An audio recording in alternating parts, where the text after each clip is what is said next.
Avoid payday loans at all costs. Akala mo sagip ang payday loan?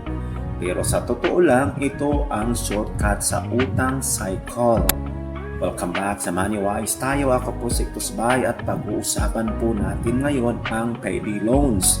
Bakit po ito parang tulay na papunta sa mas malalim na butas ng utang? Mga kaibigan, what are payday loans? Pag-usapan po natin yan. What are payday loans? Payday loans are yung maliit na halaga ng utang na kailangan mong bayaran sa susunod na sweldo. Madalas mabilis, minsan sa app lang o tindahan, pero kapalit napakalaking interest. Example po, umutang ka ng 3,000 pesos pero after 14 days kailangan mong bayaran ng 3,900. That's 30% interest in 2 weeks. Kung di mo mabayaran, patong ulit. Dagdag fee hanggang sa di mo na alam magkano na utang mo.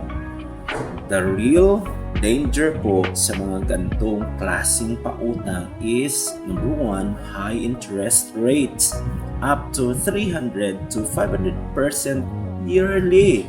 Number 2, short repayment time. Kaya ka nauulit umutang. Number 3, psychological trap. Feeling mo may safety net ka pero loan shark pala. Real talk po tayo Action plan po.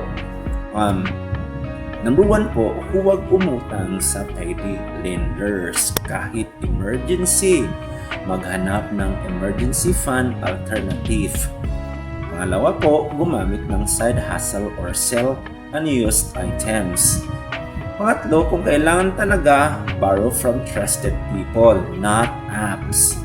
And next po, and this will be the last, build a 1,000 pesos a month emergency fund para may buffer ka next time. Zeus Orman once said, debt is not the problem, it's the symptom of living beyond your means.